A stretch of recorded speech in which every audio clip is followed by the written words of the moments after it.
ॐ नमो भगवते। El mejor homenaje que le podemos ofrecer a Sri Aurobindo en su centenario es tener sed de progreso y abrir todo nuestro ser a la divina influencia de la cual es el mensajero en la tierra. O sea, abrirnos hoy a todo lo que nos pueda aportar. El otro mensaje de Aurobindo: un ideal espiritual siempre ha sido la idea característica y la aspiración de la India. Pero el avance del tiempo y la necesidad de la humanidad exigen una nueva orientación y otra forma de ese ideal. Nuestro ideal no es la espiritualidad que se retira de la vida, o sea, que se va, sino la conquista de la vida por el poder del espíritu. Es aceptar el mundo como un esfuerzo de manifestación de lo divino, pero también transformar a la humanidad mediante un esfuerzo de manifestación mayor que el que se ha realizado hasta ahora. Yo creo que esto, que lo tenéis todos, que os lo dio ayer Marianela, vale la pena durante unos días repetirlo, realmente es precioso. Y pues nada, vamos a dar comienzo a todas las actividades, que son muchas, y bueno, pues con un espíritu de apertura, como dijo ayer Marianela, es muy importante este día para abrirse más, para intentar paliar todas aquellas limitaciones que todos tenemos y abrirnos más a la luz, a la paz de Sri Aurobindo. Muchas gracias. Sri Aurobindo es un avatar, el avatar viene del divino, del uno, del todo, para manifestarse en la tierra, para ayudar en ese momento a dar el salto hacia el futuro, el salto hacia la humanidad futura. Y como decía Sri Aurobindo, es un salto equivalente al que pasó de ser monos a ser hombres, a tener la mente que luego se fue desarrollando en el hombre. Es un salto así, el futuro de la humanidad supramentalizada. Y es ahí a donde estamos dirigiéndonos, y él vino para ayudarnos a dar este salto, para hacerlo en el mismo cuerpo físico, humano, total, con todas las cosas que tienen los humanos, pero una emanación del divino para ayudarnos a dar este salto. Entonces, ¿qué pasa? Que cada cumpleaños, como madre nos dijo muchas veces, nos pasa a todos, cada cumpleaños retomamos la fuerza que nos vino al nacer, que entonces se ve que sabíamos por qué veníamos, justo antes de nacer. Luego nos olvidamos y no sabemos, ¿no? Pues imagínate la fuerza de un avatar, ¿no? Y cada año cíclicamente, como el sol, como la Tierra dando vueltas al sol, da esa fuerza. Esa fuerza está aquí ayer, que fue el 15, pero hoy también está ahí. Y sobre todo nosotros, nuestra concentración hace que esto sea más fácil de recibir, más fácil de abrirnos y estar presentes en esto, ¿no?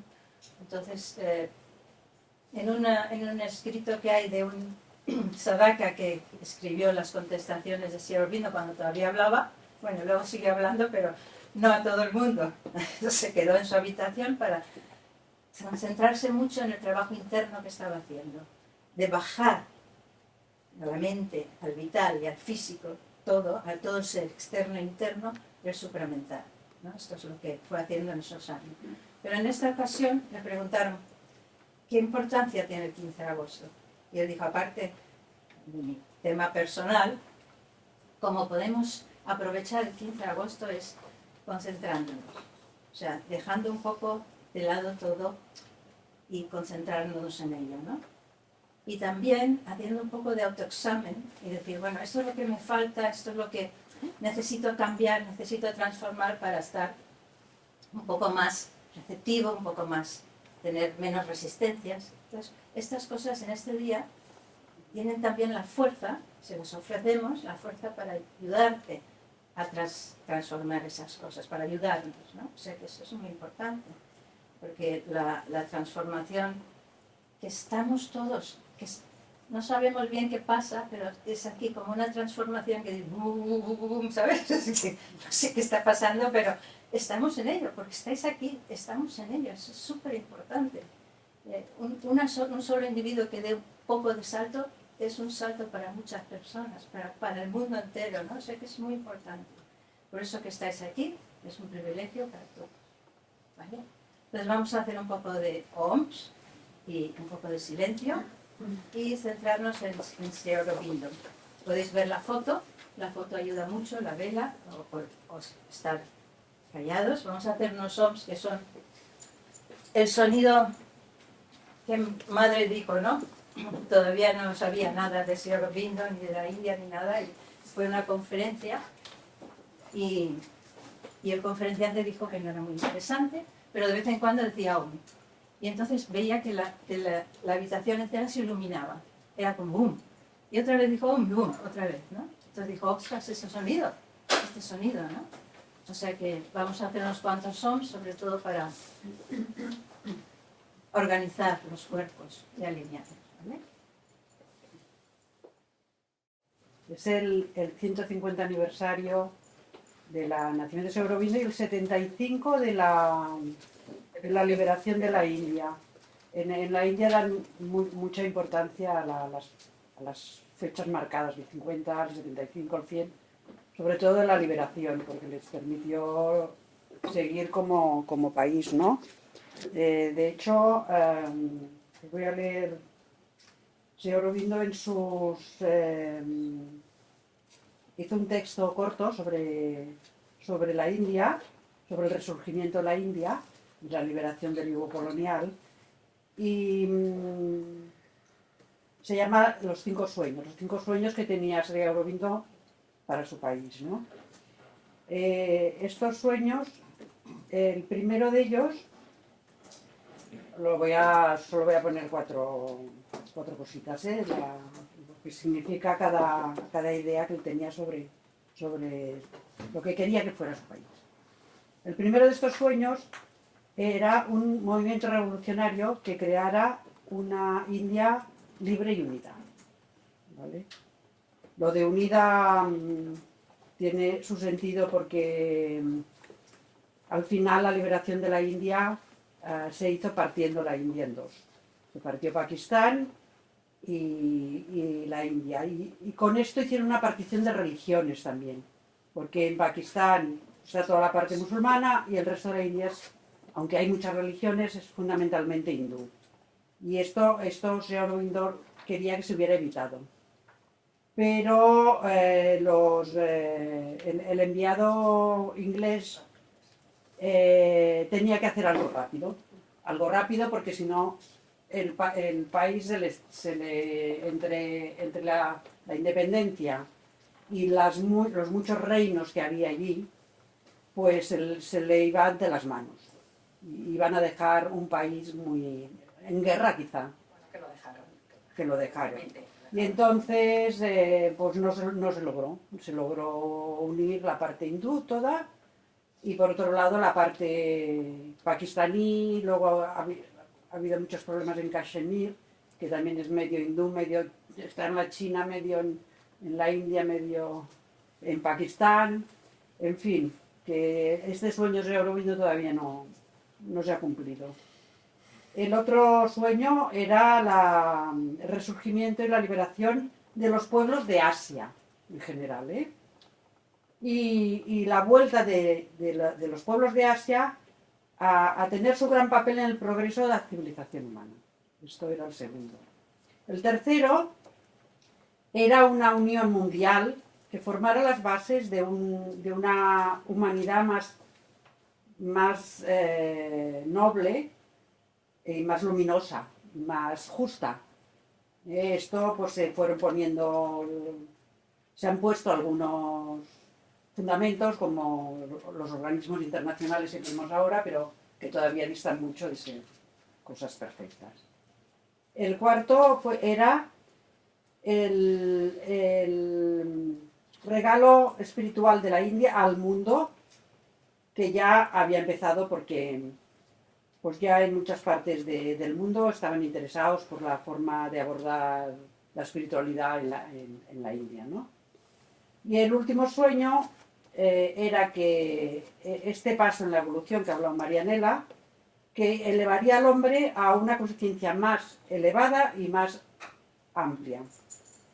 y que sería el principio de la solución de los problemas que han dejado que le han dejado al hombre perplejo y sin poder moverse donde está, ¿no? Del hombre este imperfecto. Para que pueda empezar este hombre a soñar con la perfección individual y con la sociedad perfecta. Estos serán resumidos los 5 sueños de Sergio Aurobindo. Y es importante recordarlo en este día de hoy del 75 aniversario. Nosotros hemos hecho la revista este año, que la recomiendo que la lea todo el mundo, porque hemos preparado un número especial donde se ve toda la trayectoria de Sergio Aurobindo como persona, como político, como yogi. Hemos resumido todas sus obras, hemos puesto toda su cronología y hemos analizado las principales obras suyas. Savitri, Dulos también, una persona muy ligada a la Fundación de Valencia, nos ha escrito un artículo sobre los poemas, ella que ha traducido el libro de poemas de Sergio Aurobindo. Y, en fin, esto que he preparado para explicaros es un poco un mini resumen de todo lo que viene en la revista. Sigo el hilo un poco.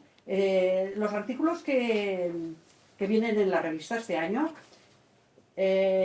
son un poco especiales porque las distintas instituciones de la India ligadas a Sergio Aurobindo, que son la Sergio Aurobindo Society, el Ashram de Delhi, el Ashram de Pondicherry. Este año ellos las celebraciones empiezan el año anterior y dura todo el año. Se han hecho actos, conferencias, han hecho ¿cómo se llama eso? Cuando van por la calle. Sí, como una especie de procesión de la India, con un montaje de todo, con las obras de Aurobindo. Bueno, ha habido todo el año porque Aurobindo fue uno de los liberadores de la India, fue político, era muy conocido, le habían ofrecido la presidencia del país, que él no quiso, y entonces estas instituciones han ido sacando artículos, pero han sido artículos un poco especiales. No han sido artículos donde han puesto las obras y han explicado las obras, no, ellos han hecho un análisis de lo que significa varios aspectos de Aurobindo que ahora os los voy a... No tiene un hilo cronológico, sino que son aspectos esenciales que ellos piensan que se habían de destacar. Hemos elegido artículos de estos para la revista y es lo que os voy a leer hoy un poco resumido. Bueno, Sergio Aurobindo nació en Calcuta en agosto de 1872. De pequeño su padre le envió a Londres con sus hermanos a estudiar. Primero estuvieron con una familia en Manchester con un tutor que era presbiteriano, ¿no? Algo así. Y luego, pues él, como era muy listo, entró al King's College de Cambridge y finalizó todos los estudios en lenguas clásicas y modernas. Estudió francés, alemán, italiano, griego y latín. Y podía leer en todas estas. También en Inglaterra se preparó para lo que allí llaman el Servicio Civil de la India, que era donde los indios se preparaban para ser un poco los que hacían la política de la administración para la colonia.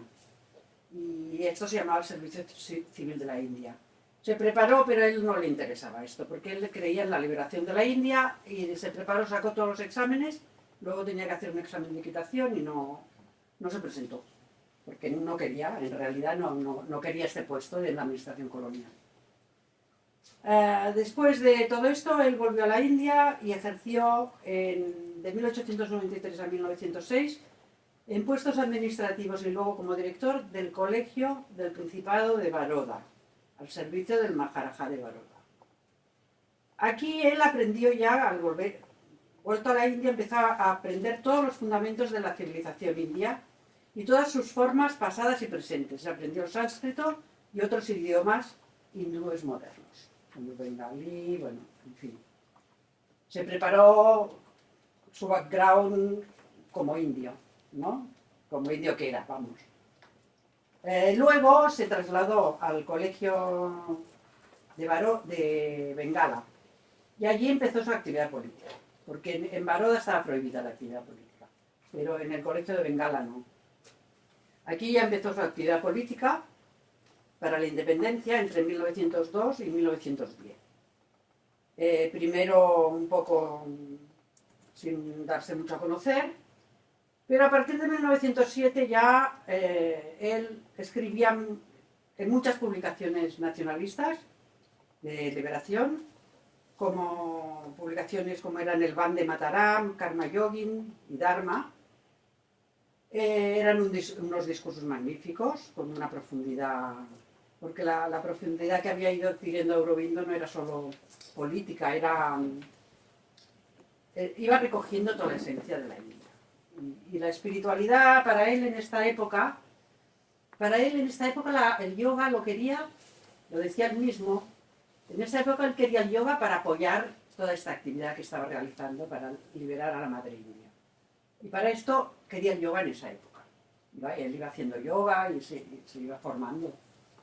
En un momento determinado hubo un atentado contra la autoridad colonial, que hubo muertos, y él y otros revolucionarios los encarcelaron en la cárcel de Alipore durante un año. Al final fue absuelto, pues no se pudo probar la participación. Sus experiencias espirituales más importantes tuvieron lugar durante su estancia en la cárcel. Y a partir de allí se dedicó exclusivamente a la espiritualidad. Dejó la política a un lado, se escondió y se fue a Pondicherry, a la India francesa. Os voy a leer un par de cosas de la cárcel, porque es aquí donde tuvo esas experiencias que le hicieron ya transformarse como persona. Tuvo un cambio radical. Aquí la vida en la cárcel, las paredes de la cárcel para él no resultaron paredes. Era como un ashram para él, de meditación. Era como... Ahí tenía realizaciones espirituales, o sea que él no lo vivió como una cárcel. Iba aumentando su vida espiritual, su realización y la magnitud y la universalidad, hasta que todo esto la transformación esta le atrapó completamente. Y además pues le convirtió en algo mucho más importante que la tarea que había tenido hasta ese momento de liberación de la India. Porque él vio que era más, que lo que estaba haciendo era una cosa más mundial, más para toda la humanidad, no solo para la India. Y en 1908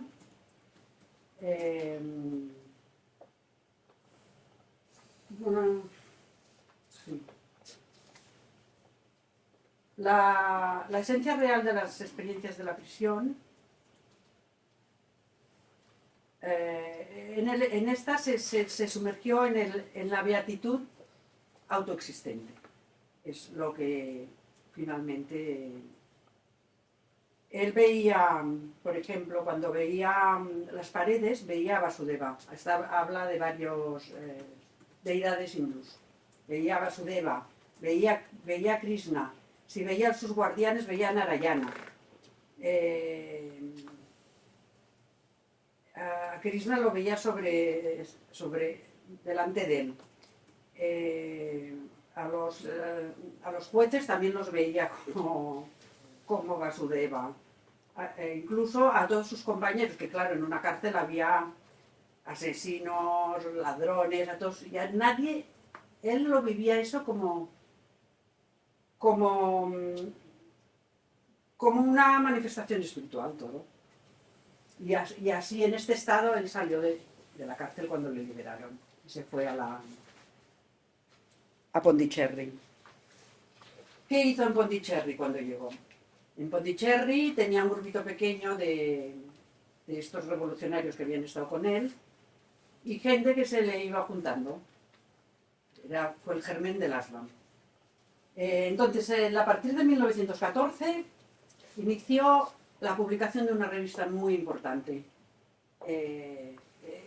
Era la revista Aria, le llamó Aria, una revista filosófica, donde publicó en forma seriada, hasta 1921, todas las obras principales. Los Upanishads, los ensayos de la Gita, la vida divina, la síntesis, el ciclo humano, el ideal de la unidad humana, sobre los Vedas, sobre el progreso de la sociedad humana, sobre la evolución de la poesía. Todo esto lo fue escribiendo estos años en esta revista, en Aria. Luego, con los años, el Ashram ha recogido los escritos de esta época y los ha ido juntando en libros, ¿no?, que tienen su título. También en esta época comenzó a publicar los poemas, los poemas cortos, porque Savitri todavía no... Quizá lo había empezado, pero muy poco. El Aria se dejó de publicar en 1921. A ver, la práctica del yoga. En 1905, Sri Aurobindo ya había realizado los elementos esenciales de la experiencia que se habían seguido hasta el momento en la tradición hindú. Y pasó a la búsqueda de una experiencia más completa, uniendo y armonizando los dos extremos de la existencia, el espíritu y la materia. El mundo es el escenario de una evolución espiritual, donde la consciencia divina en las cosas debe manifestarse progresivamente a partir de la inconsciencia material. Donde está presente el divino, incluso en la nesciencia y en la oscuridad más profunda. La mente es el término más elevado que ahora ha alcanzado la evolución, pero todavía hay un recorrido de evolución donde encontramos la consciencia verdad, autoexistente o supermente, que manifiesta esta verdad autoexistente y la manifiesta en el juego de sus formas y fuerzas. Solo mediante el descenso de esta supermente puede llegar la soñada perfección de todo lo que es más elevado para la humanidad. Es posible elevarse a este poder de luz y dicha, descubrir el propio yo verdadero, permanecer en unión constante con lo divino y hacer descender la fuerza supramental para transformar la mente, la vida y el cuerpo. Realizar esta posibilidad ha sido el objetivo dinámico del yoga de Sri Aurobindo. Su tarea, como él mismo constata, es formar hombres divinos. Y en sus obras detalla el pensamiento de este próximo paso de la evolución. Formar hombres divinos. Esto es la posibilidad, el objetivo del yoga de Sri Aurobindo, formar hombres divinos. Esta dirección hacia algo más elevado ya está presente en la humanidad. Y ya hay un germen que posibilita este paso. Pero él tenía que plasmarlo en una declaración intelectual completa y señalar en estas obras que hizo, señalar sus efectos y los problemas que había para llegar a esto. Esto era tan complejo, era un pensamiento tan complejo, tan elevado y tan sutil, y tan multidireccional, que al Sri Aurobindo la dificultad que tenía era recoger todo esto en sus escritos intelectuales. Y esa complejidad, fijaros, que esto es importante que lo sepamos, esa complejidad que él quería recoger, porque él es all inclusive, todo, lo incluye todo. Esta complejidad era difícil plasmarla en letras, ¿no? En un texto. Por eso los textos de Aurobindo son difíciles. Y él ha tenido que imponer esta complejidad a los lectores, a nosotros. Porque tiene que estar todo, y pues ya lo iremos sabiendo, como para él tenía que estar todo. El desarrollo de la evolución tenía que estar todo. Entonces, ya nos avisa de que él nos ha tenido que imponer esta complejidad. Por lo tanto, nos aguantamos y vamos pues haciendo lo que podemos, ¿no? Perdona, Pilar, puedo añadir que Madre decía que los escritos de Sierra Vienda eran una acción. O sea que tú lees y si no entiendes, esta energía va entrando en ti igualmente, en algunos momentos. O sea que tranquilos. No, mientras leas está bien.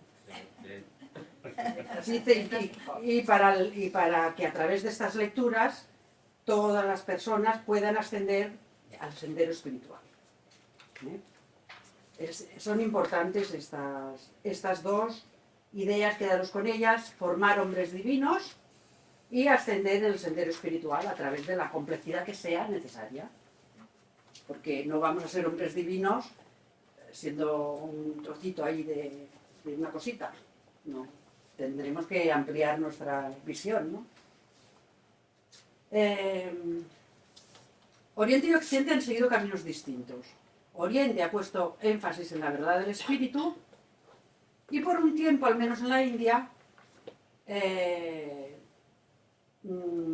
pues se apoyó en esta verdad, en estas posibilidades de la vida espiritual y descuidó la vida, lo que es la vida vital, material, ¿no? Oriente está comenzando a retraerse de esta tendencia excluyente, de lo espiritual a lo material. Occidente está volviendo a despertar a la verdad del espíritu y a las posibilidades espirituales. Esto también es importante saberlo. Entonces nos hablan de una cosa un término que se habla mucho por ahí, el ario. ¿Quién es el ario? ¿Qué es ser ario? ¿Qué es? Porque se ha usado mucho en muchos contextos. Entonces dicen una cosa. En su sentido más fundamental, aria significa esfuerzo o elevación y superación. El ario es aquel que se esfuerza y se sobrepone a todo lo que fuera y dentro de él se opone al avance humano. Domina la vida y sus energías y se niega a ser dominado por sus hambres y antojos o esclavizado por sus pasiones bajásicas. Está por encima de la mente y sus hábitos.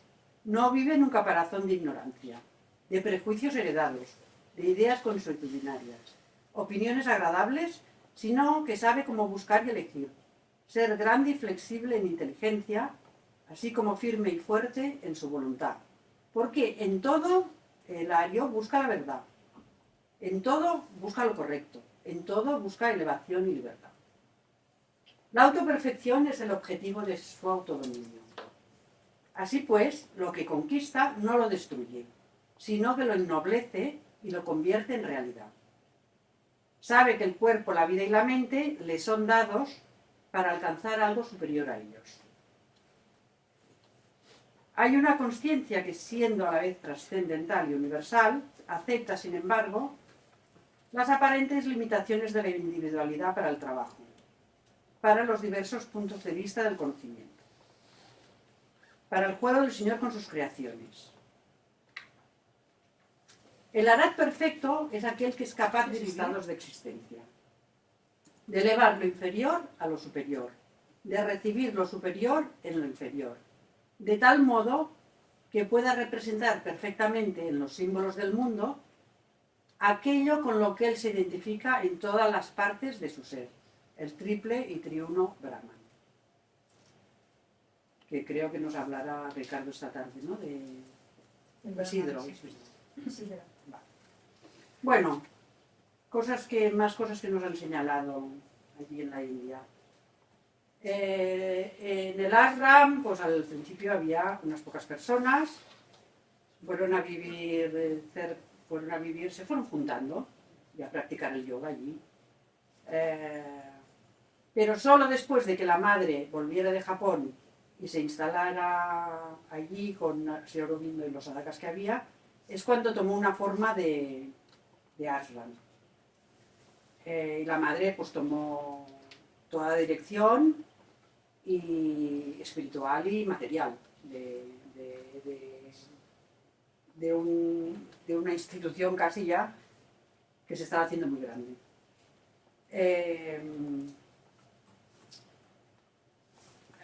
Entonces, Sri Aurobindo se retiró después de que la madre se hiciera cargo del ashram, y Sri Aurobindo se retiró, se recluyó y empezó toda su, como decía Marianela, concentró todos sus esfuerzos en el descenso de la supermente. También en esta época respondió muchísimas cartas, hay 4 volúmenes de cartas, 4.000 páginas, que los discípulos no podía hablar con ellos, pero porque estaba recluido, pero les iba escribiendo. Luego nos hablará Han de otros libros de este. También escribió Savitri, que luego veremos lo que dice la madre sobre Savitri. Otro aspecto, uno en 2 cuerpos, Sri Aurobindo y la madre. Lo que decía Aurobindo era que la madre y yo somos una sola cosa, pero en 2 cuerpos. No hay necesidad de que ambos cuerpos hagan siempre lo mismo. Por el contrario, como somos uno, es totalmente suficiente con que uno firme. Del mismo modo que es totalmente suficiente con que uno baje para recibir prama o para dar la meditación, uno de ellos 2. La madre, un mismo sendero y una misma fuerza. ¿Hay alguna diferencia, le preguntan un discípulo, entre el trabajo tuyo y el trabajo de la madre? ¿Alguna diferencia entre la fuerza, en la efectividad del trabajo? Y él contestaba, no, es un solo poder. Tienes razón al decir que somos uno y que todo lo que se da viene de ambos. Si yo doy algo, la fuerza de la madre viene con lo que yo doy. Si no, el sadhaka no podría recibir nada. Y si la madre da, mi apoyo va con lo que la madre da. Y le da mi luz, así como la de ella misma. Son 2 aspectos de una acción indivisible. Uno lleva consigo el otro. Es la fuerza de la madre la que da el impulso, pero también la paz. Lo que uno recibe de la... Continúa explicándole a un discípulo. Lo que uno recibe de la madre también viene de mí. No hay diferencia. Así, también, si yo doy algo, es mediante la fuerza de la madre como llega al sadhaka. La conciencia de la madre es la conciencia divina. Y la luz que emana de ella es la luz de la verdad divina. La fuerza que ella hace descender es la fuerza de la verdad divina. Quien recibe, acepta y vive en la luz de la madre, comenzará a ver la verdad en todos los planos, en el mental, el vital y el físico. Rechazará todo lo que no es divino. Lo no divino es la falsedad, la ignorancia, el error de las fuerzas oscuras. Lo no divino es todo lo que es oscuro y no está dispuesto a aceptar la verdad divina, su luz y su fuerza. Por lo tanto, lo no divino es todo lo que no quiere aceptar la luz y la fuerza de la madre. Por eso os digo siempre que os mantengáis en contacto con la madre y con su luz y su fuerza, porque solo de esta manera podéis salir de la confusión y la oscuridad y recibir la verdad que viene de lo alto. Cuando hablamos de la luz de la madre o de mi luz, en un sentido especial, estamos hablando de una acción oculta, especial.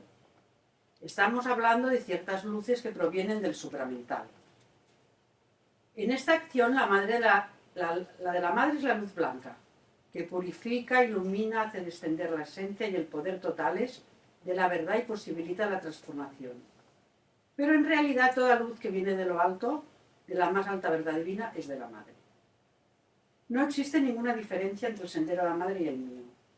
Tenemos y hemos tenido siempre el mismo sendero. El sendero que conduce al cambio supramental y a la realización divina. No solo al final, sino que desde el principio ambos han sido el mismo sendero. El intento de establecer una división y oposición de este tipo, poniendo a la madre en un lado y a mí en otro, y opuesto o completamente diferente, han sido siempre un truco de las fuerzas de la falsedad cuando quieren impedir que un sadhaka alcance la verdad. Descartad todas estas falsedades de vuestra mente. Otro punto que nos han hecho llegar. La enseñanza de Sri Aurobindo. La enseñanza de Sri Aurobindo parte de la de los antiguos sabios de la India, de que detrás de las apariencias del universo existe la realidad de un ser y una consciencia. Un yo de todas las cosas, uno y eterno. Todos los seres están unidos en ese yo y espíritu uno. y espíritu uno, pero divididos por una cierta separatividad de la consciencia, una ignorancia de su verdadero yo y una realidad en la mente, en la vida y en el cuerpo. Es posible, mediante una cierta disciplina psicológica, eliminar este velo de consciencia separativa y volverse consciente del yo verdadero, de la divinidad dentro de nosotros y de todo. La enseñanza de Sri Aurobindo establece que este ser y consciencia uno está involucionado aquí en la materia. Está involucionado este ser uno. La evolución es el método por el cual se libera. La consciencia aparece en el inconsciente, en el ser inconsciente, y una vez que ha aparecido, se impulsa a sí misma, la conciencia, a crecer más y más elevadamente, más hacia arriba. Y al mismo tiempo a ensancharse y a desarrollarse hacia una perfección cada vez mayor. La propia consciencia verdad lleva este germen de ascensión y de expansión. Por lo tanto, ya se va produciendo, queramos o no, eso se va produciendo en la humanidad. El próximo paso de la evolución debe ser hacia el desarrollo del supramental y el espíritu como poder dominante en el ser consciente. Ahora el poder dominante es la mente. ¿Cuál es el próximo paso que él preconiza? Que sea el supramental, el poder dominante en el ser consciente. Que ya no sea una cosa que está allí dentro, sino que sea consciente, que esté fuera. El hombre es capaz de evolucionar por una voluntad consciente. Hay que realizar una conversión, un giro de la consciencia por el cual la mente sea capaz de transformarse en el principio superior.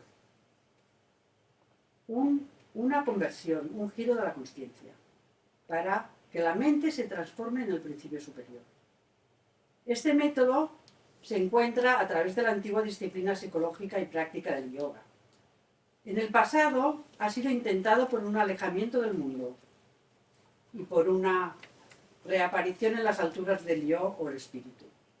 Sri Aurobindo afirma que es posible un descenso de un principio superior, que no solo liberará al yo espiritual fuera del mundo, sino que además lo liberará en el mundo. La disciplina psicológica del yoga puede utilizarse para este fin, abriendo todas las partes del ser a una conversión o transformación a través del descenso y la intervención del principio supramental superior que todavía está oculto. Otro aspecto, una nueva creación sobre la Tierra. La consciencia es como una escalera. En cada gran época ha existido un gran ser capaz de añadir un peldaño más a esta escalera, lo del avatar que contaba María Elena, y llegar a un lugar donde nunca había estado la consciencia ordinaria. Es posible alcanzar un nivel elevado y salir completamente de la consciencia material. Esto ya lo hacen los yogis, pero eso deja una especie de vacío que corta toda conexión entre los planos diferentes. Subir y bajar y unir la parte superior con la inferior es todo el secreto de la realización y es la tarea del avatar. Subir y bajar. Bajar y subir. Para unir estas dos partes. Cada vez que él añade un peldaño, el avatar, más a la escalera, hay una nueva creación sobre la Tierra. El peldaño que está siendo añadido actualmente, Sri Aurobindo lo ha llamado supramental. Como resultado de ello, la consciencia será capaz de entrar en el mundo supramental y, sin embargo, conservar su forma personal. Porque según esta escalera, sube y baja, sube y baja. Es para unir, para que no haya el vacío. Sin embargo, conservar su forma personal, su individualización y a continuación descender para establecer aquí una nueva creación. Ciertamente este no es el último peldaño, porque hay rangos superiores de ser, pero ahora estamos actuando para hacer descender el supramental, para efectuar una reorganización del mundo, para llevar al mundo de vuelta al verdadero orden divino. Es esencialmente una creación de orden, una colocación de todo en su lugar adecuado. Y el principio espíritu fuerza en la actualidad, la Shakti que está activa para esta tarea, es Mahasarasvati, la diosa de la organización perfecta. La tarea de realizar una continuidad que permita a unos subir y bajar y hacer descender a la materia lo que hay en las alturas, se lleva a cabo dentro de la consciencia. Quien está destinado a hacerlo, el avatar, incluso si estuviera encerrado en una prisión, aunque no viese a nadie y no se desplazara del lugar, incluso así cumpliría este destino. Porque es un trabajo en la consciencia, una labor de conexión entre el supramental y el ser material. De elevar lo inferior a lo superior, de recibir lo superior en lo inferior, de tal modo que pueda representar perfectamente en los símbolos del mundo aquello con lo que él se identifica en todas las partes de su ser, el triple y triuno Brahman. Que creo que nos hablará Ricardo esta tarde, ¿no? De Isidro. Isidro. Vale. Bueno, más cosas que nos han señalado allí en la India. En el ashram, pues al principio había unas pocas personas, se fueron juntando y a practicar el yoga allí. Pero solo después de que la madre volviera de Japón y se instalara allí con Sri Aurobindo y los sadhakas que había, es cuando tomó una forma de ashram. Y la madre pues tomó toda la dirección y espiritual y material de una institución casi ya que se estaba haciendo muy grande.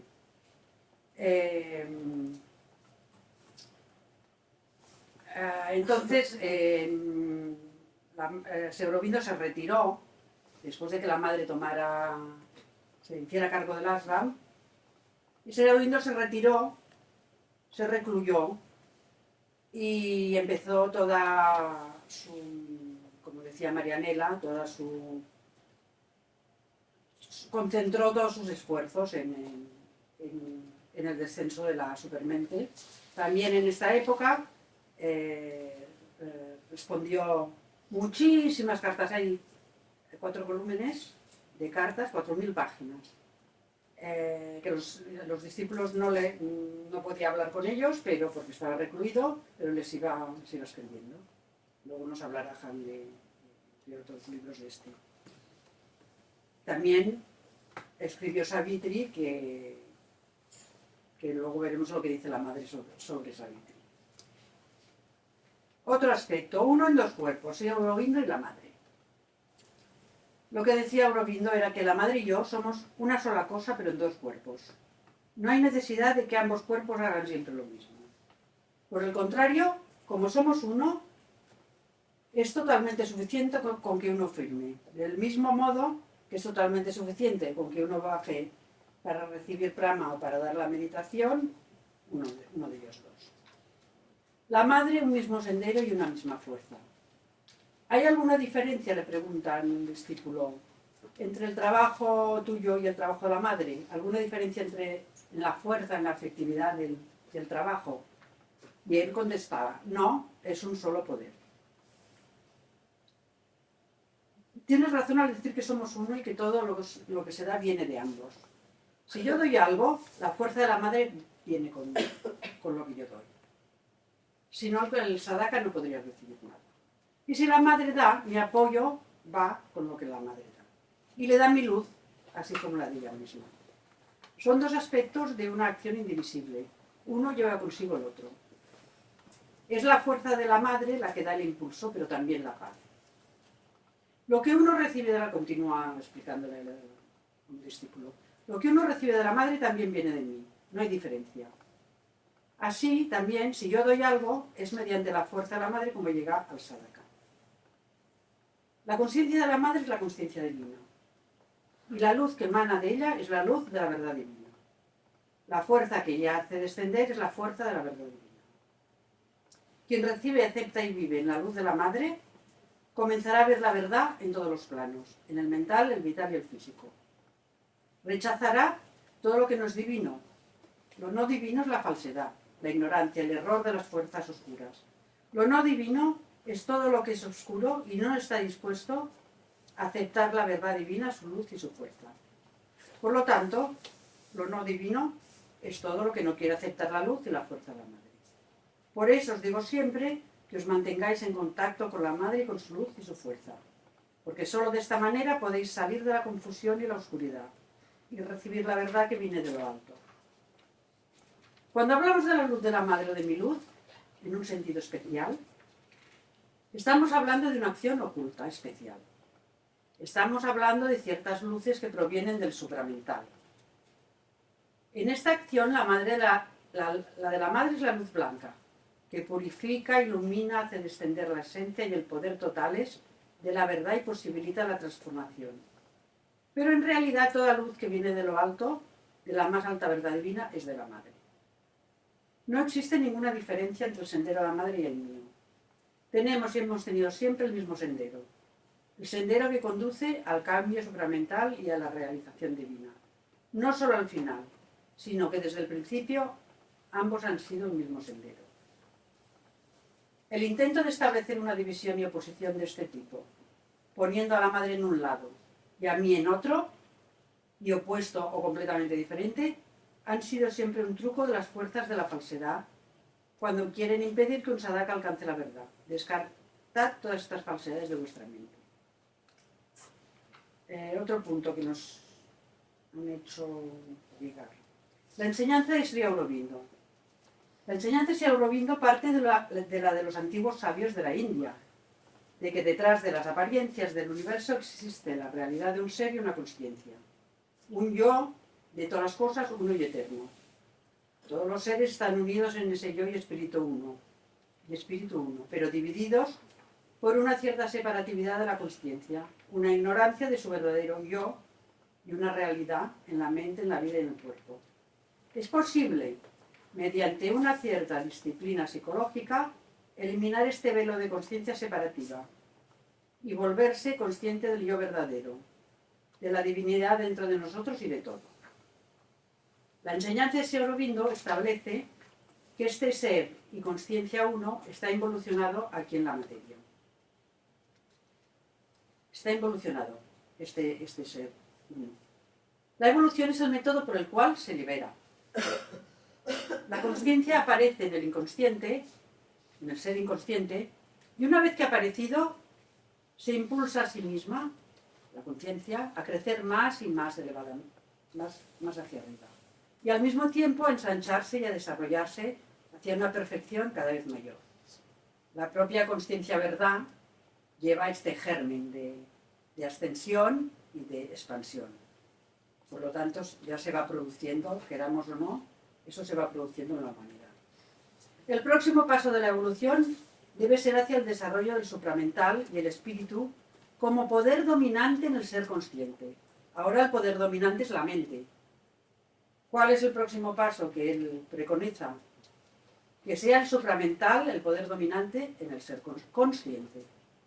Que ya no sea una cosa que está allí dentro, sino que sea consciente, que esté fuera. El hombre es capaz de evolucionar por una voluntad consciente. Hay que realizar una conversión, un giro de la consciencia por el cual la mente sea capaz de transformarse en el principio superior. Una conversión, un giro de la consciencia, para que la mente se transforme en el principio superior. Este método se encuentra a través de la antigua disciplina psicológica y práctica del yoga. En el pasado ha sido intentado por un alejamiento del mundo y por una reaparición en las alturas del yo o el espíritu.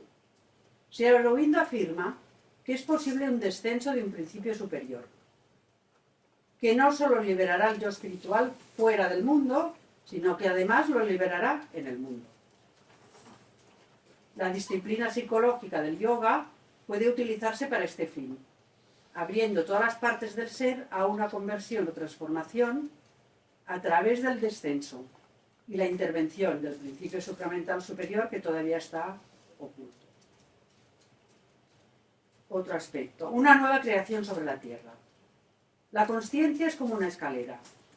En cada gran época ha existido un gran ser capaz de añadir un peldaño más a esta escalera, lo del avatar que contaba María Elena, y llegar a un lugar donde nunca había estado la consciencia ordinaria.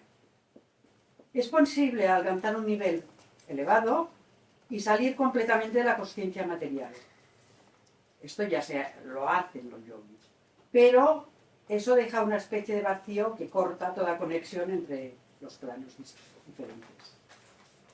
Subir y bajar y unir la parte superior con la inferior es todo el secreto de la realización y es la tarea del avatar. Subir y bajar. Bajar y subir. Para unir estas dos partes. Cada vez que él añade un peldaño, el avatar, más a la escalera, hay una nueva creación sobre la tierra.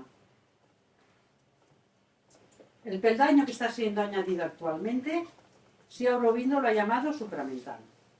Como resultado de ello, la consciencia será capaz de entrar en el mundo supramental y, sin embargo, conservar su forma personal.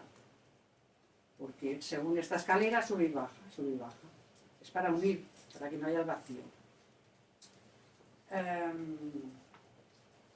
Sin embargo, conservar su forma personal, su individualización y a continuación descender para establecer aquí una nueva creación. Ciertamente este no es el último peldaño, porque hay rangos superiores de ser, pero ahora estamos actuando para hacer descender el supramental, para efectuar una reorganización del mundo, para llevar al mundo de vuelta al verdadero orden divino. Es esencialmente una creación de orden, una colocación de todo en su lugar adecuado. Y el principio espíritu fuerza en la actualidad, la Shakti que está activa para esta tarea, es Mahasarasvati, la diosa de la organización perfecta. La tarea de realizar una continuidad que permita a unos subir y bajar y hacer descender a la materia lo que hay en las alturas, se lleva a cabo dentro de la consciencia. Quien está destinado a hacerlo, el avatar, incluso si estuviera encerrado en una prisión, aunque no viese a nadie y no se desplazara del lugar, incluso así cumpliría este destino. Porque es un trabajo en la consciencia, una labor de conexión entre el supramental y el ser material. No necesita ser reconocido ni para ser capaz de establecer esta conexión consciente. No necesita un poder. Sin embargo, una vez que se establece tal conexión, debe tener su efecto en el mundo exterior en la forma de una nueva creación, comenzando con una ciudad modelo y terminando en un mundo perfecto. La transformación única de la Tierra. La obra de Sri Aurobindo es una transformación única de la Tierra. Sri Aurobindo vino a la Tierra para enseñar esta verdad a los hombres. Les dijo que el hombre es solo un ser de transición, que vive en una consciencia mental, pero con la posibilidad de adquirir una nueva consciencia, la consciencia verdad, capaz de vivir una vida perfecta, mente armoniosa, generosa y bella, feliz y plenamente consciente. Durante toda su vida en la Tierra, Sri Aurobindo dedicó todo su tiempo a establecer en él mismo esta consciencia que él llamó supramental y ayudar a quienes se reunían a su alrededor para realizarla. Ya nos queda muy corto, ¿eh? ¿Qué es el yoga integral? Es que son aspectos importantes, todos los que han destacado en estas instituciones de la India. Por eso los he resumido mucho, son más largos, pero... ¿Qué es el yoga integral? Es el camino de una completa realización de Dios, una completa realización de sí, una completa realización de nuestro ser y consciencia, una completa transformación de nuestra naturaleza. Y esto implica una completa perfección de la vida aquí y no solo un regreso a una perfección eterna en otros lugares. Este es el objeto. Pero en el método también encontramos la misma integralidad. No solo el objetivo, sino el método. Porque la totalidad del objetivo no puede lograrse sin una totalidad en el método. Por lo tanto, todo lo que hagamos, todas las tareas que nos impongamos, deben ir en pos de conseguir esta integralidad, para luego conseguir este objetivo integral, ¿no? Un giro, una apertura, una entrega completas de nuestro ser y naturaleza en todas sus partes, caminos, movimientos, a eso que queremos realizar. Nuestra mente, voluntad, corazón, vida y cuerpo, nuestra existencia externa e interna y más recóndita, nuestro superconsciente y subconsciente, así como nuestras partes conscientes, todas deben ser entregadas. Todas deben convertirse en un medio, un campo de esta realización y transformación, y participar en la iluminación y el cambio de una conciencia y naturaleza humanas a una divina. Este es el carácter del yoga integral. El yoga integral es una forma única, pero multifacética, de crecimiento de nuestro espíritu y del desarrollo de nuestra naturaleza. Su consecuencia es una experiencia total y una realización única y abarcadora de la realidad divina integral. También está implícito en el yoga integral un cambio radical y una transformación de todo el ser y de cada parte de la naturaleza. Ya terminamos con una mención de la madre al Savitri para que veáis cómo esta obra fue la obra definitiva de Aurobindo, la más importante. Para la madre, Savitri es un mantra para la transformación del mundo. Savitri, esta visión profética de la historia del mundo, incluido el anuncio del futuro de la Tierra. La importancia de Savitri es inmensa. Su tema es universal. Su revelación es profética.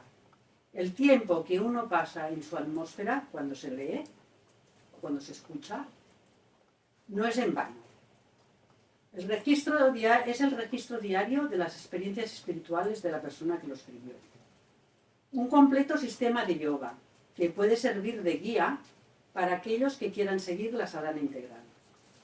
El yoga de la tierra en su ascensión hacia lo divino. Las experiencias de la Madre Divina en su esfuerzo por adaptarse al cuerpo que ha tomado y la ignorancia y falsedad de la tierra en la que ha encarnado. Algunos extractos de Savitri, ese maravilloso poema profético que será la guía de la humanidad hacia su futura realización. Para la apertura del psíquico, para el crecimiento de la conciencia e incluso para mejorar el inglés, es bueno leer 1 o 2 páginas de Savitri cada día. Dice la madre, creo que es su mensaje. Todo lo demás son preparativos, pero Savitri es el mensaje. Si os parece, para entroncar con lo que ha comentado Pilar, sí que comentaré un poco las obras, que ha sido la gran ayuda del plan, ¿no? Hacer una biografía, aunque el mismo Sri Aurobindo decía que, bueno, que no servía para nada hacer una biografía, que eso solo, cuando uno escribe una biografía sobre alguien, solo se fijan las cuestiones superficiales de la vida cotidiana, pero no conoce el proceso sintético. Una cita es muy interesante sobre este Aurobindo, afirmó sobre su vida que, bueno, sobre la vida, pero bueno, nosotros lo necesitamos para situarnos en un contexto histórico, para comprender mejor cómo surgió su obra, Bueno, aquí en el número de Savitri tenéis las obras completas, pues en la página 50 está todo el listado de la edición de SAPRA, que es el departamento de publicaciones del Ashram Sri Aurobindo en Pondicherry. Hicieron una edición muy interesante, muy bien, en papel ahora, aunque bueno, la obra en inglés está, como sabéis, al alcance de todo el mundo online, en inglés, y hace unos 15 años fue, ¿no? Más o menos, hicieron una edición nueva de 37 tomos, el último creo que no ha aparecido aún, el 37, que es el registro, ¿no? Y el glosario, pero todos los demás, sí, en la fundación, la tengo en casa, trabajo con ambas, tanto en PDF, que se puede, documento de forma electrónica, como en papel, y luego pues las traducciones que hemos visto aquí, ¿no? Desde hace muchísimos años, la Fundación Centro Sri Aurobindo, con colaboración con muchos traductores y traductoras, ¿no? Muy bien, pues las obras más importantes, la más conocida, porque recoge toda su cosmología, es decir, todo su concepto del universo, ¿no? Este camino también escrito, no tanto el yoga integral en lo que así se refiere, es la vida divina. Y sobre la vida divina además hay muchísima, lo que llamamos literatura secundaria, que son pues, escritos de otros autores que han comentado. Por ejemplo, les destacaría la misma madre. Tiene un libro sobre la vida divina, pero por ejemplo en SACAR, que SACAR es un centro avanzado de estudios en Pondicherry, que lo lleva Nanda Reddy, que ha estado aquí también en conferencias en un par de ocasiones al menos, ¿no? Pues tiene comentarios sobre la vida divina, etcétera, pero claro, un poco entre Savitri, ¿no? El poema épico que ha comentado también Pilar, que creo que lo conoceréis prácticamente todos, ¿no? Podéis levantar la mano e interrumpir, bueno, que no os interrumpís, sino, insisto, prefiero que lo preguntéis y yo vamos comentando cosas, ¿no? Voy a intentar ordenar un poquito también, para que no nos perdamos, la vida divina, la referencia a lo que conocemos, ¿no? Aquí todos, ¿no? Y todas, porque es la obra capital en que recoge, ¿no? De manera programática pues, todo su concepto del universo. Pero la obra que mejor recoge las bases teóricas de su yoga integral es precisamente la síntesis del yoga. También se acaba de publicar en la Fundación Centro Sri Aurobindo en los últimos años. Y bueno, sí, es complejo porque recoge, empieza a ver la tradición, como decíamos, los primeros textos escritos a la tradición del yoga, que por cierto, yoga quiere decir unión, ¿no?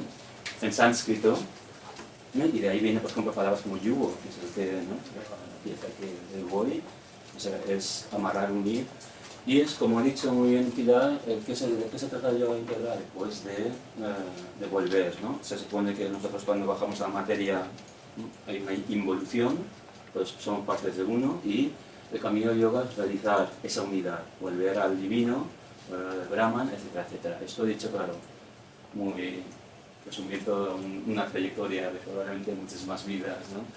En una frase, pues siempre el lenguaje siempre es un mapa impreciso, pero nos tenemos que valer de él para comunicarnos. Y por supuesto esto tiene una dimensión mucho mayor. Entonces ya las dos obras principales en que recoge toda su teoría, ¿no? Son tanto la vida divina como la síntesis del yoga.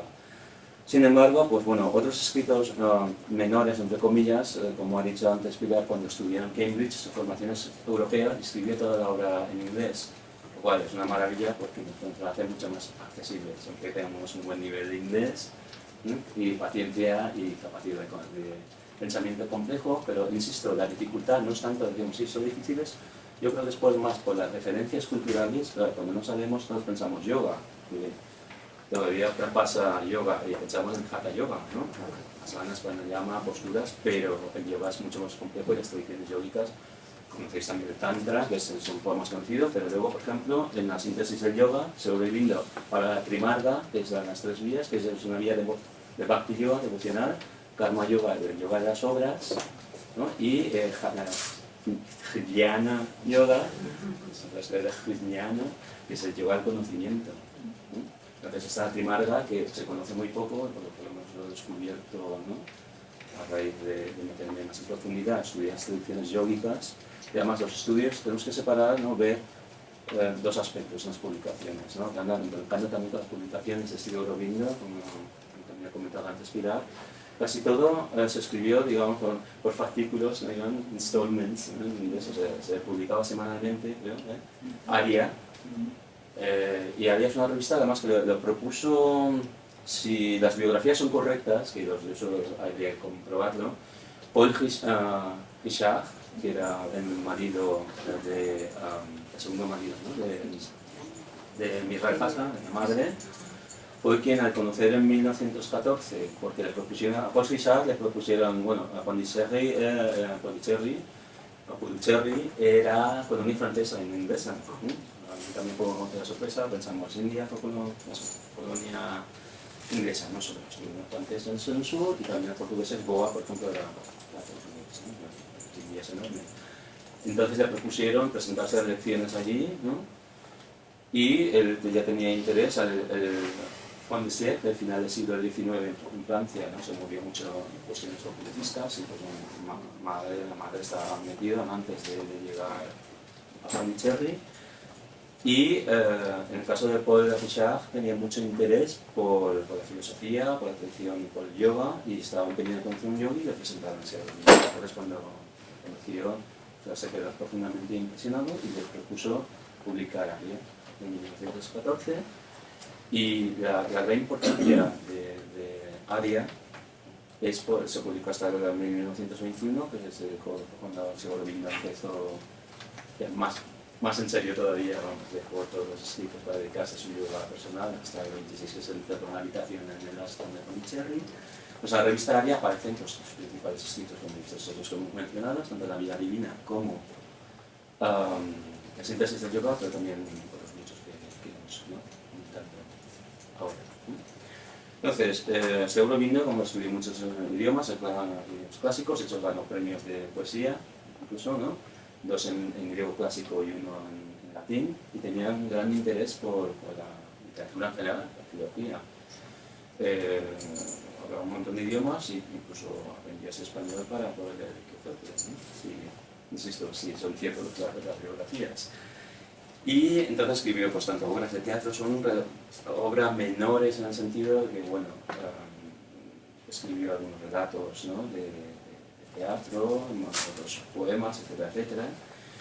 Y luego ya, aparte, desde este grupo de obras filológicas de juventud, ¿no?, que no, de momento no se han estudiado mucho, no tienen mayor relevancia, pues porque tiene un aspecto más literario, más filosófico que nos ocupa aquí, que conocemos. También tradujo, ¿no?, los Upanishads, ¿no?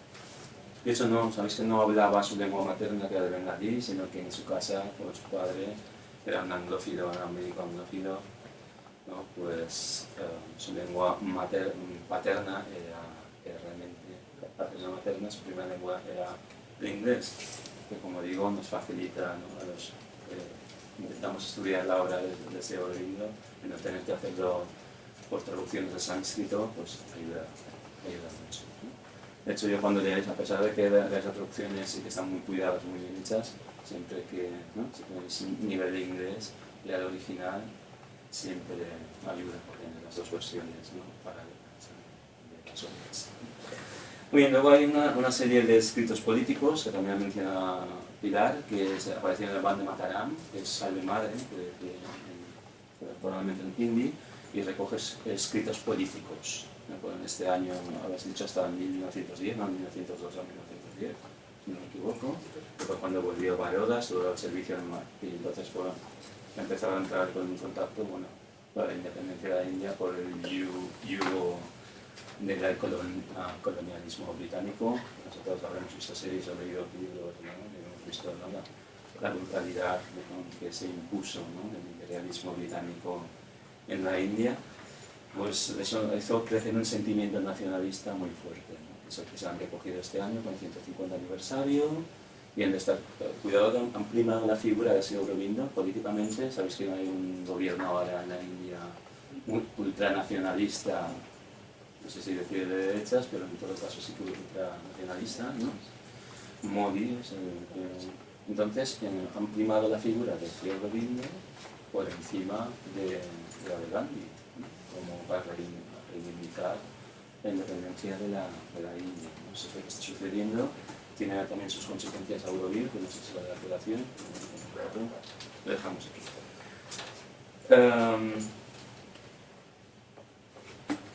Bueno, pues hizo otras traducciones también, de los Upanishads, sobre todo de los Vedas, ¿no?, por metiéndose, aprendiendo poco a poco. Pero bueno, aparte, también a lo largo de estos años, en Aria publicó obras como El ciclo humano y la idea de la unidad humana. Eso está además capítulos, que luego se ha apuntado en un libro y vemos la unidad, es muy interesante. Eso sí que pasa. Conozco más en profundidad ahora la síntesis del yoga, gracias a las traducciones que acaban de publicar aquí en el Centro de Segovia Aurobindo, la Fundación. A veces da la sensación de que Segovia Aurobindo repite, ¿no?, retoma un mismo tema, pero no. Que trabajamos con Carlos de Nida, sabemos que es ese movimiento concéntrico que va subiendo, ¿no?, y plantea la misma cuestión desde otra perspectiva. Nada más, y parece que repite y siempre nos descubre un aspecto nuevo, ¿no?, en su obra. Pero no deja de ser ciertamente complejo. No tanto en su lenguaje, insisto, en la profundidad, la profundidad del pensamiento, cuando recoge toda, ¿no?, la evolución, y lo llama así, el yoga integral, el mismo Segovia Aurobindo lo denomina como evolución de la consciencia, ¿no?, por aquello de que la materia involuciona, ¿no?, esa chispa de la divinidad, ¿no?, que tenemos todos, puesto que somos parte de esa unidad, ¿no?, se produce eso, el velo maya, la conciencia de separación, pero en realidad todos somos uno. No llega a ser un panteísmo, pero va en esa dirección, del Vedanta Advaita, como corriente mística, digamos, del hinduismo. Es que poner etiquetas, si me veis que me detengo es porque, insisto, para comunicar tenemos que poner cosas a los nombres, pero esto es mucho más profundo, va mucho más allá de una etiqueta, ¿no? Es decir, la corriente mística del hinduismo, sí, puede ser, por ejemplo, los sufís en la traducción, la Arabia, Mamatana, etcétera, ¿qué más? Bueno, entonces, estos escritos políticos se recogían tanto en Karmayoin como en Mataram, también en Dharma, la revista estaba publicada en Bengalí, y la otra revista, Karmayoin, recogía pues, en inglés. Luego ya, pues, se encerró para, después de realizar su yoga, ¿no?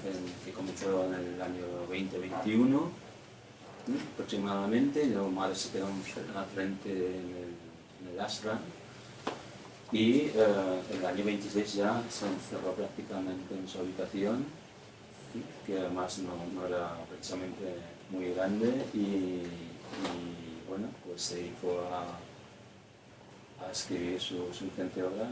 Baja supramental. Sí quería matizar una cosa que ha dicho Pilar, que es correcto, pero con matices. No es que en el yoga integral hay un camino de ascenso, que es lo que nosotros podemos hacer, pero hay otro de descenso, efectivamente, el supramental. Nosotros no podemos realizar el supramental aún con voluntad propia, el supramental de bajar, no la energía, es un yoga de evolución. Nosotros sí que, como seres humanos o como yogis o sadakas, podemos hacer ese camino, ¿no? de ascenso, pero llega un momento que cuando tratamos tan suavemente, el supramental ha de descender, ¿no? Que fue lo que hizo Madre, ¿no? En el 56, ¿no? 1956, 29 de febrero.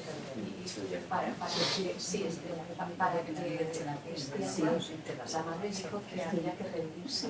Claro, sí, el concepto de surrender. Es que no se ha oído, están hablando y Sí. yo no oigo la pregunta. ¿Puedes repetir, por favor? No, que solo, nada, era confirmar lo que me está diciendo, que la madre lo que dijo, que para que esta conciencia pudiera bajar divina, había que rendirse a ella, simplemente por eso. Sí, el concepto de entrega, eso es un problema de traducción que tenemos, de que, ¿cómo es?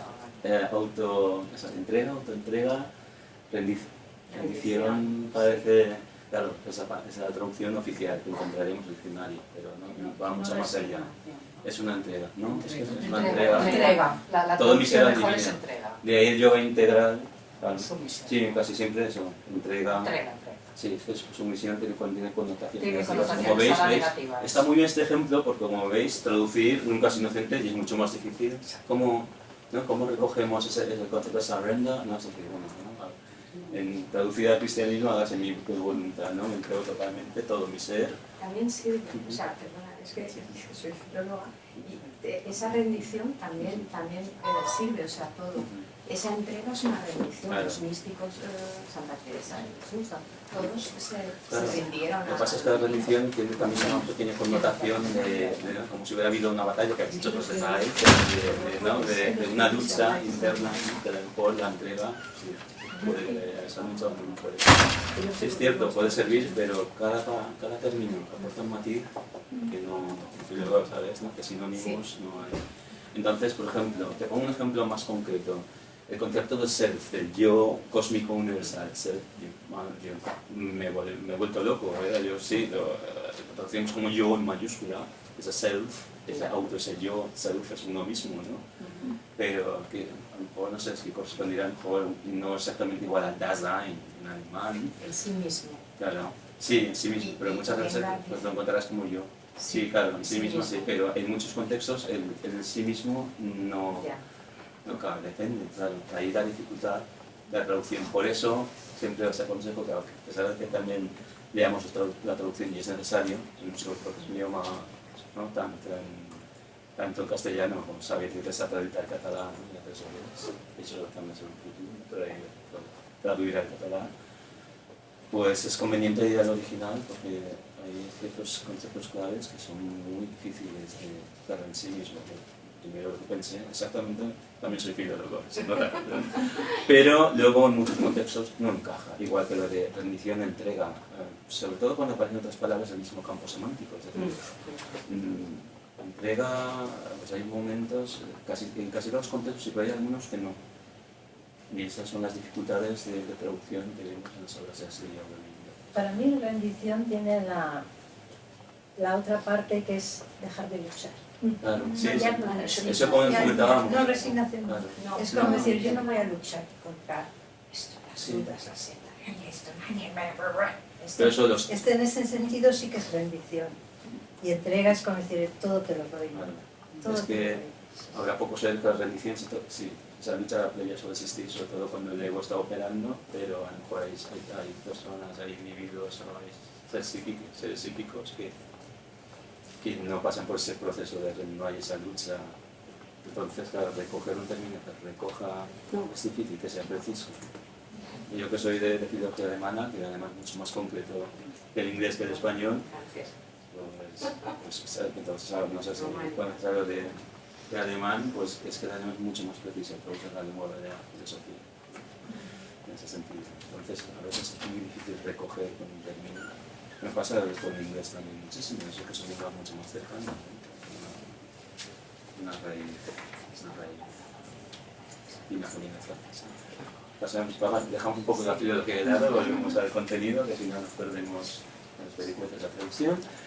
Otra obra que destacaría, y no porque la estemos publicando ahora, que también se escapa sobre yoga, pero ¿por qué? Porque el yoga integral, incluso, insisto, en Auroville y en el ashram no tanto, porque guarda más la línea tradicional y la esencia de la Aurobindo.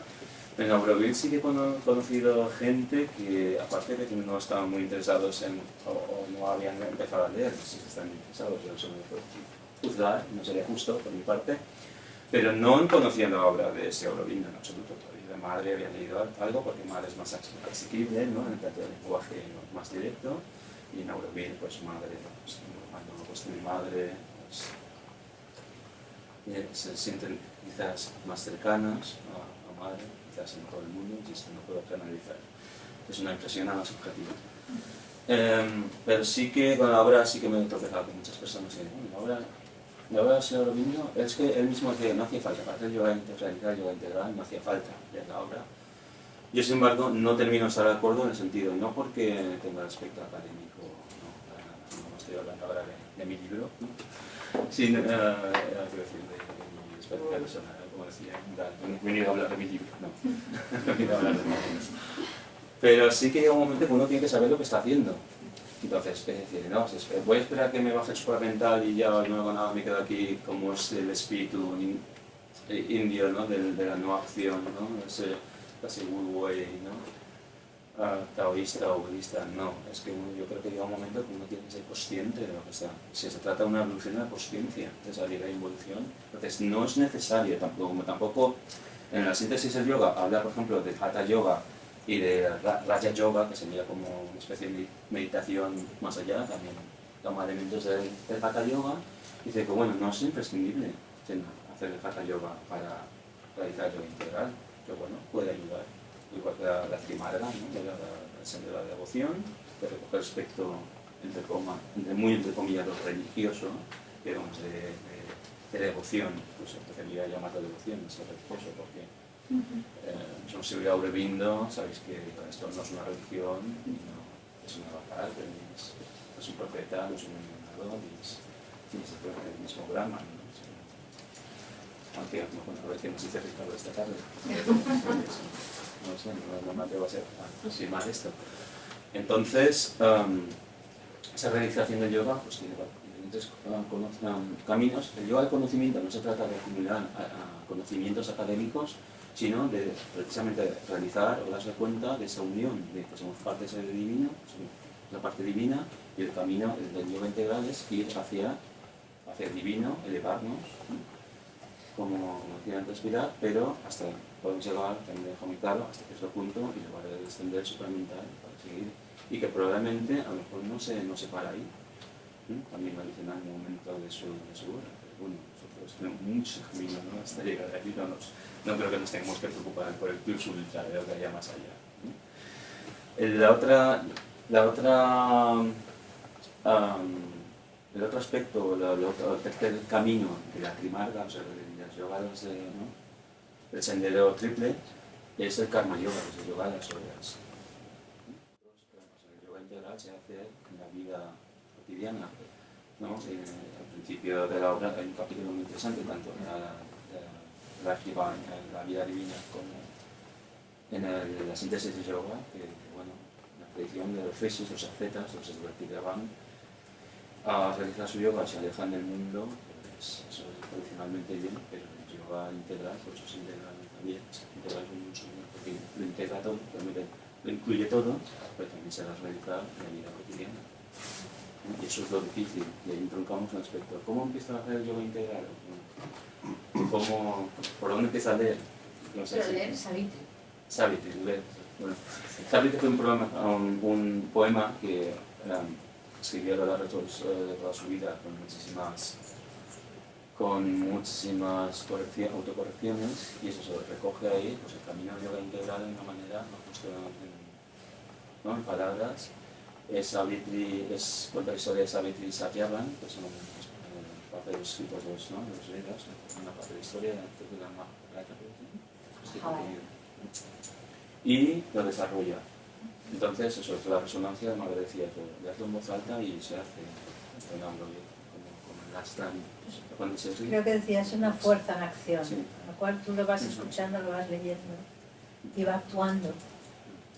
Sí. ¿Entiendes o no Sí, entiendes? es materializar la materia con el sonido, con el El sonido. esfuerzo de intentar entender ya te está metiendo dentro, pero si no entiendes simplemente el ritmo, sobre todo si lo lees en inglés, es un mantra, es una especie de fuerza en acción, ¿no? Fuerza de la palabra, ¿no? Sí, la fuerza, claro. En muchas tradiciones pensar que primero era el verbo, ese verbo se refiere a la palabra. Claro, en Egipto, en tradiciones, en la cosmogonía, que es decir, cómo se crea el universo, cómo surge, ¿no? Es la fuerza tiene el verbo, la palabra. La palabra materializa. Lo que pasa es que también tiene esos dos aspectos. La palabra materializa, concreta, pero por otra parte es un mapa, no es tampoco la cosa en sí, y a veces lo confundimos, tiene ese peligro, ese doble aspecto, ¿no? Bueno, lo único, hay más horas, pero por ejemplo, comentaría, tiene Record of Yoga. Record of Yoga son 2 libros también dentro de la obra, no sé, a ver si qué volúmenes son, no puedo ver aquí. Sí. El número, es que como no se ha traducido, no sé si en castellano, en todo caso son 2 volúmenes, pero eran anotaciones que hacían con muchísimas, bueno, también cientos y no miles de páginas de anotaciones, se han ido recogiendo, yo he leído parte, no todo, me ha resultado menos interesante para mi trabajo. Es muy interesante porque vemos el pensamiento que hacía anotaciones polilingües, aclaraciones, etcétera, etcétera, pero era como una interpretación, ¿no?, exégesis, ¿no?, de las obras, entonces eran incluso escribir margen de manera desordenada, entonces se ha recogido porque tiene interés para, ¿no?, como estudio ya en profundidad del proceso. 10 y el 11, es el volumen 10. Sí, otra historia. Muy bien, y las cartas, que sería el último de los escritos, ¿no?, también tienen hasta Future Poetry, ahora está traducido aquí como poesía del futuro, pero no está traducido, ¿no? ¿Perdona? La No. Future Poetry. No, está traducido pero sin publicar. Ah, bueno, claro, por todo lo que me comentaste. Tiene que trabajar. No, y tú también. Ya estoy trabajando, estamos en vacaciones. Bueno, pues Cartas sobre Yoga es muy interesante, son miles de páginas, bueno, 1700 páginas con la edición editorial, pero son 4000, como se han indicado. 4000. 4 volúmenes. Me agobio, eso No, pero solo hemos publicado el primer tomo. Y es interesantísimo porque una de las preguntas que nos hacemos, ¿no?, todas y todos desde el principio, y no hay método, ¿no?, lo dice hemos ido viendo, no hay método en el yoga integral. ¿Cómo empezamos, ¿no?, ¿qué es el yoga integral? Si no es Hatha Yoga, si no es Raja Yoga, si no es Trimarga, ¿qué es el yoga integral? ¿Cómo empezamos? No hay método. Sí, claro, estamos acostumbrados a hago así, me rejo la oreja, pues podemos saber hacer ya, ¿no? Pero ¿cómo hago yo, cómo voy hacia el divino, cómo me elevo? ¿Qué es el yoga integral si no hay método? No hay método. Pues no es cierto, no es cierto del todo. O sea, no, claro, estamos acostumbrados, si hago pesas, me pondré calzas. Y los resultados, a lo mejor en 5 años, pues no. El yoga integral, evidentemente, es de una de muchas vidas para aquellos que crean, pero no según lo da por hecho la reencarnación que existe. Y sí que hay un método. Yo he estudiado también el aspecto práctico, me interesaba en mi tesis o en el escrito de mi estudio, digas, que una tesis de, bueno, no se trata aquí de rollos académicos, sino lo que me interesa yo integrar es ver el aspecto práctico, cómo se puede, por ejemplo, estaba en Auroville y yo integral o en Ashram, nadie te dice, no hay método, estupendo, yo vengo aquí y no hay método y ¿qué hago? Me paseo, me doy cabeza contra el Mahasamadhi, que eso lo hacemos también, voy a meditar al Matrimandir, pero ¿cómo empiezo con el yoga integral? ¿No? Pues lo que he hecho es, pues aparte de entrevistar, hablar con sadhakas, gente que ha vivido ahí, que está practicando yoga integral. Sí que si leemos las síntesis del yoga, por ejemplo, en la parte dedicada al yoga de autoperfección, sí que da unas pautas muy generales de cómo debe ser. O sea, no es un método, es decir, si hago esto, tengo que. Pero sí, la purificación, la surrender, la rendición, nos quedamos de momento por rendición, entrega. Claro. No, cada uno tiene sus resistencias, sus egos, sus dificultades de camino y todos son diferentes. En ese sentido no hay un método unificado, pero sí que hay unas guías, unas pautas. Por ejemplo, luego literatura secundaria, sadhakas como Mukherjee publicó la guía, la práctica del yoga integral, que estaba traducido al español también, la fundación, y hay unas invitaciones muy claras.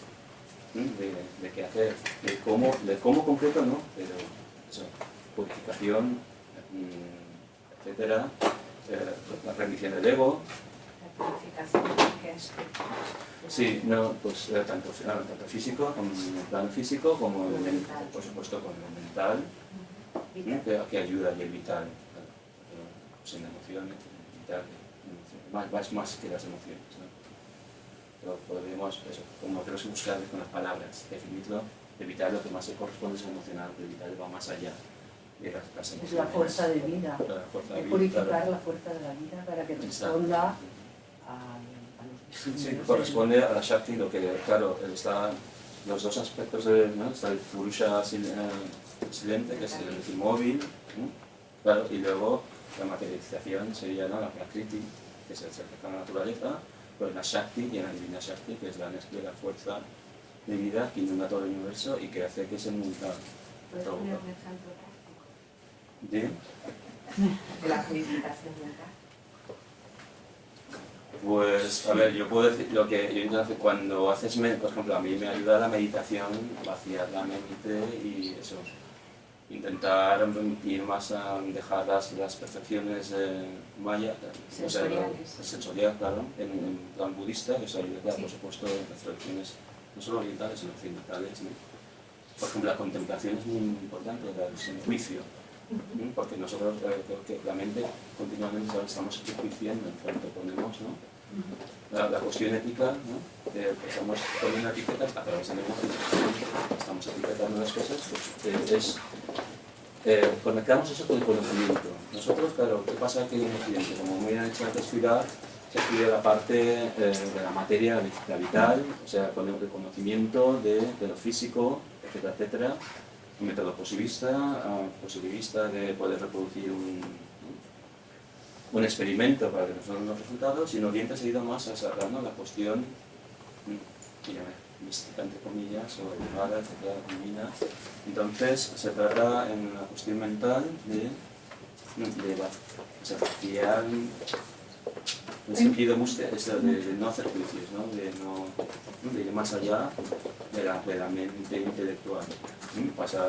Hay diferentes lados, mente intuitiva, y luego para llegar a la sobremente, que no supramental o sobremente, la supermente, eso es un grado superior. Bueno, es Yoga Sutra de Patanjali, se deja una línea, o sea, que se acaben las fluctuaciones. Claro, el Raja Yoga, lo que cuando te propone vaciar, cuando meditas, que vaciar la mente de contenido, es eso, no es que los atontados digo, ahora ya no puedo pensar, sino el vaciar de conceptos, lo que explica el budismo, el vaciar de conceptos es eso, cuando dejar la mente vacía es, y lo que decía el conocimiento, nosotros identificamos aquí en Occidente siempre. Bueno, que tenga esta cara no se engañéis, yo soy como me queda pedancia, o sea, es poco occidental, ¿no? A pesar de que nací en Hong Kong. Mira, aquí tengo un par de líneas de la madre Sí. referente a esto, que dice, cuando llegas al yoga, debes estar listo para hacer pedazos todos tus edificios mentales y todos tus andamiajes vitales. Debes estar preparado para estar suspendido en el aire sin nada que te apoye excepto tu fe. Tendrás que olvidarte por completo de tu yo pasado y sus apegos, sacarlo de tu conciencia y nacer de nuevo libre de todo tipo de ataduras. No pienses en lo que fuiste, sino en lo que aspiras ser. Sé del todo lo que quieres realizar. Aléjate de tu pasado muerto y mira directamente hacia el futuro. Tu religión, país y familia yacen ahí. Y es lo divino. Lo divino es tu religión, tu país, tu familia y todo. Tú que eres lo que hace el lenguaje, con el lenguaje fijamos. Estamos, y fijar significa retener la memoria. Entonces, crear realidades. Y son como las categorías de Kant a priori, ¿no? Identificamos la realidad o analizamos la realidad con categorías que percibimos a priori, que tenemos ya en la mente. Entonces, lo que nos está diciendo Yoga Integral en ese sentido es liberar, suelta, y son dos tipos de conocimiento, es decir, el conocimiento intelectual y que es lo que también han hecho escuelas místicas en Occidente, el conocimiento por identidad, es decir, ese conocimiento que viene dentro, que no viene por los sentidos, la percepción, sino con conocimiento de identidad, realizar el Brahman, tiene que ser por identidad, no se puede, concepto intelectual, bueno, vislumbrar, vamos para arriba, ya vendrá para abajo, pero el conocimiento por identidad, en la mayoría de sabidurías orientales, dan muchísima importancia a este conocimiento de identidad, es decir, que viene dentro, ¿no? Haces realizar el Brahman, ¿no? La unidad, para eliminar la ilusión de Maya. De Maya tiene también varias acepciones, no solo es la vista de engaño del veno, pero eso, identificar, realizar el Brahman es la unión, es el yoga, el último yoga. Se cuenta que somos parte del divino en cuanto a naturaleza divina.